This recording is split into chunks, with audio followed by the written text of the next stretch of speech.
My name is Imadi Banks, and today we'll be discussing about human immunity.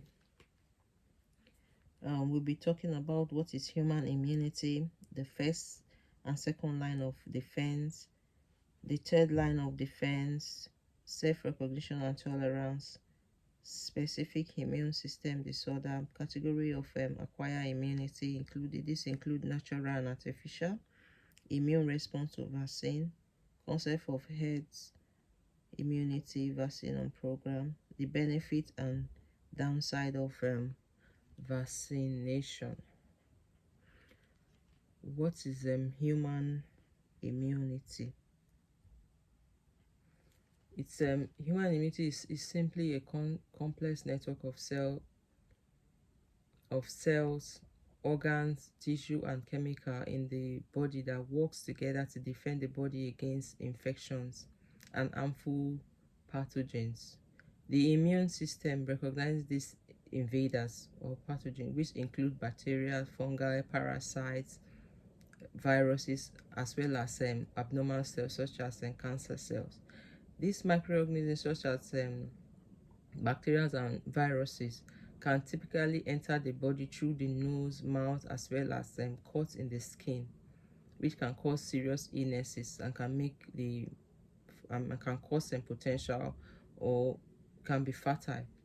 Although the infection and potential harmful invaders can enter the body through the nose, mouth, and cut in the skin, the body has three lines of defense against these invaders or pathogens. The first line of defense is basically the physical and chemical barriers that are ready to prevent and protect the body against harmful invaders or infections.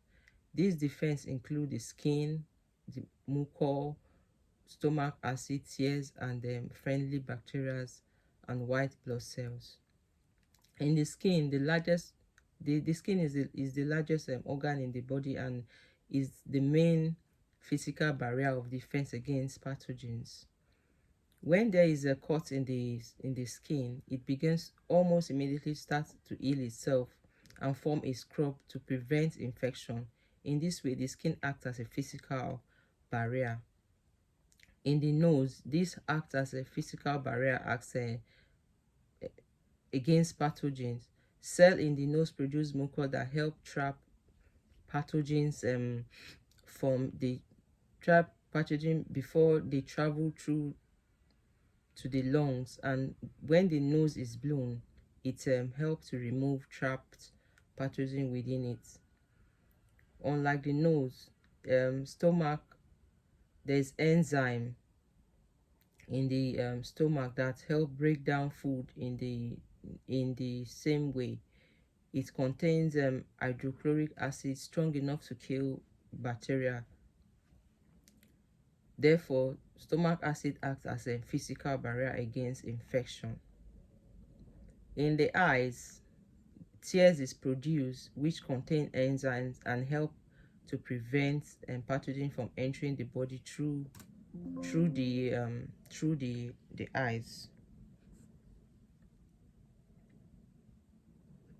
If pathogens are break down through the first line, if pathogens are able to break through the first line of defense, for example through a cut in the skin, an infection develops, then the second line of defense becomes active, and subsequently the step will be taken. This is called immune that is the second line of defense become active, a subsequence of step which will be taken, and this is called immune response. The immune system attack the pathogens. It's just like a gate in your house. You have the first door, the second door. If the bacteria are able to penetrate the first door, then automatically the people or the guards in the second door, they become active. It's the same thing we are talking about. That's the second line of defense. Now is a group of cells or organ and tissue becomes they come together to work to protect the body. The cell involved are white blood cell and then T cell, B cells. They help to suppress these pathogens from entering from going further into the body, the system. The third line of defense is basically is a specific target resistance known as acquired immunity. This particular immune is not present at birth, but is learned and tailored its attack on a specific antigens because it's remembered them. It does not localize to the site of infection, but throughout the body. That is, it is not located in one part of the body, but throughout the body. It also takes time to develop.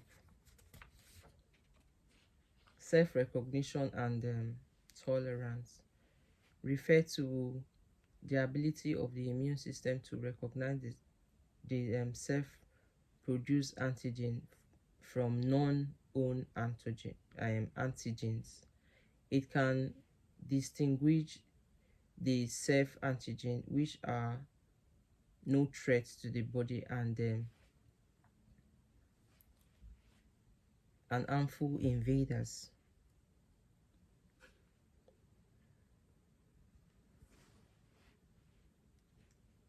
It also tolerates and avoid attacking the body's own cells, tissues, and include organs. If the immune system loses the ability to recognize its own antigen, the body will start attacking itself, which may result to autoimmune disease.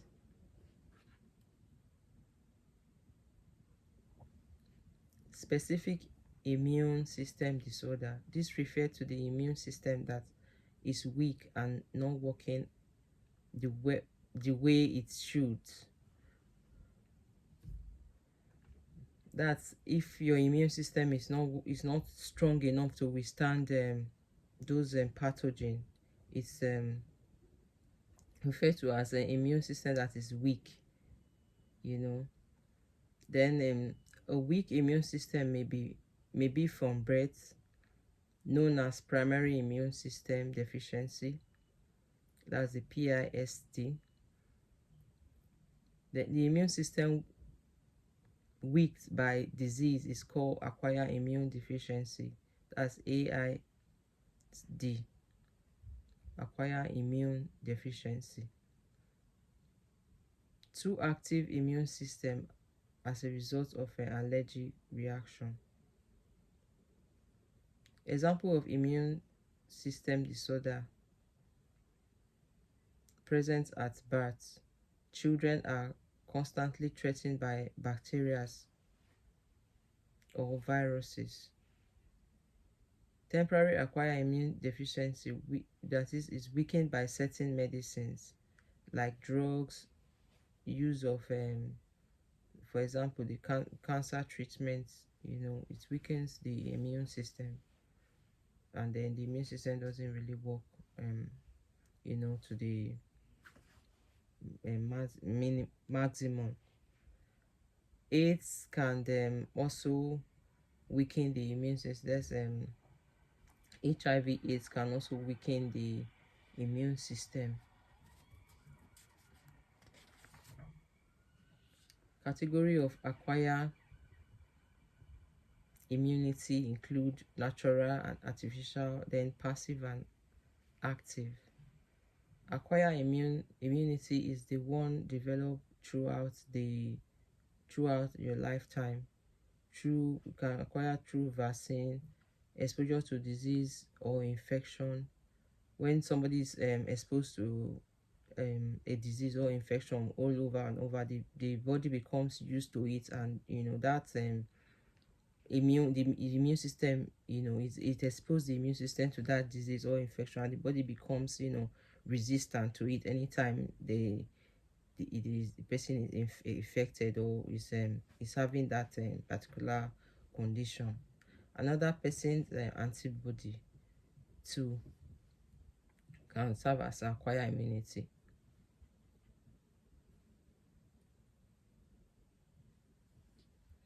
There are active and passive acquired immunity. Active is the one that develop after you are exposed to an infection. That's a natural one, or vaccine, which is the artificial one. Passive is the one from another person, like that's the natural. For example, a mother's milk, mother's breast milk, or sometimes or something else. Artificial or antibody immune serum or medicine. Those ones are passive immunity. Immune response to vaccine. First, the B cells and the T cells they are critical in the immune system. Now, the B cells produce the antibody while the T cells recognizes the cell in, infected by the virus and kill them before it can spread. Vaccine is introduced, then an antigen into the body. Both the B cells and T cells are activated immediately.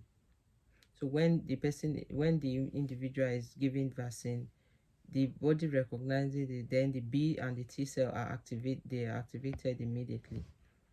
Because of immune response, it may result in fever in hours or possibly a few days.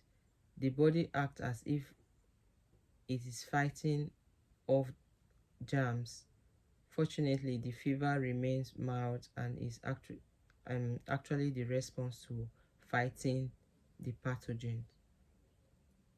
Vaccination also help to produce memory.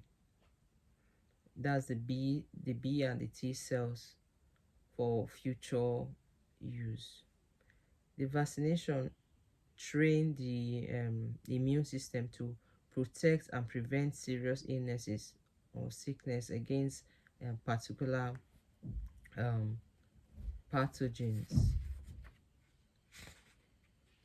The concept of heads immunity. This happen when enough people or the population in the area have achieved protection against the virus, or achieve a protection against a virus or infection agent in order to stop the spread. Immunity happen in different ways. One of the ways in which immunity happen is it could be through natural infection, can also be through vaccination. Another ways of immunity is passive transfer. Researchers they always recommend vaccination because they say vaccination is the best way to prevent some kind of disease, some kind of infection. There are active and passive immunity. Active immunity can either be natural, which having the disease and surviving whilst acquiring immunity, comes from vaccine. In the active, the body produce memory and thus enable the body to continue producing antibodies. Like I said earlier, when you are exposed to this, like for example, let's take for example malaria. When you're constantly when the immune system is constantly exposed to that particular malaria, to that particular condition, the body now acquire this, you now remember, oh, I've seen this thing before. You now remember and bring out that the antibodies, the antigens that can fight, this infection off the body. So that's the body remembers that, oh, I've seen this thing before, or this condition, as I've been in this type of condition before, and before you know it, you start producing antibodies that will fight against the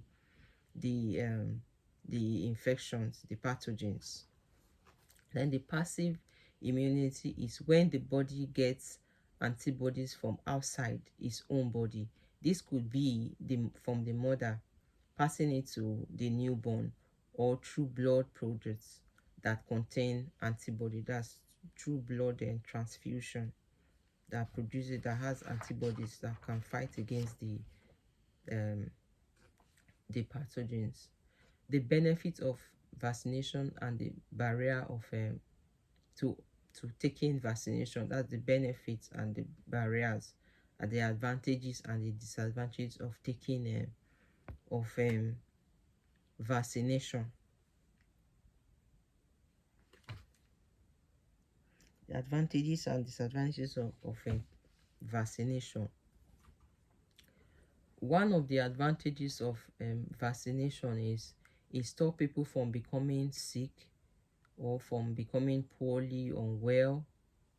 It makes people it's a potential cost of treatment, that is the potential cost of treating the infection or infected patient is safe. For example, instead of the cost of going to buy drugs that will cost maybe thousands of money, you can, when the individual is vaccinated, you can save that amount of money instead of spending unnecessarily. When you're vaccinated against the infection, you save your money instead of wasting the money on drugs and treatments. Then those are the advantages of vaccination. Then disadvantages of vaccination. Some of the disadvantages of vaccination, they can be they can cause side effects. Sometimes the individual can have headaches, itching, vomiting, sometimes stooling and weakness in the body. And sometimes it's not 100% it's not 100% safe, or it's not 100% like you're not going to have this infection in for life 100%. So it's not like 100% safe, or it does not protect you 100%. That's one of the disadvantages. And it can also be unpleasant or painful experience for some individuals. Some individual can be, especially when during the time of COVID, some of the disadvantages that the vaccine gave, some individuals, they complained of headaches, mild fever, and then some people were saying they have pain on that site. So those are the disadvantages of vaccination. Yeah, thank you.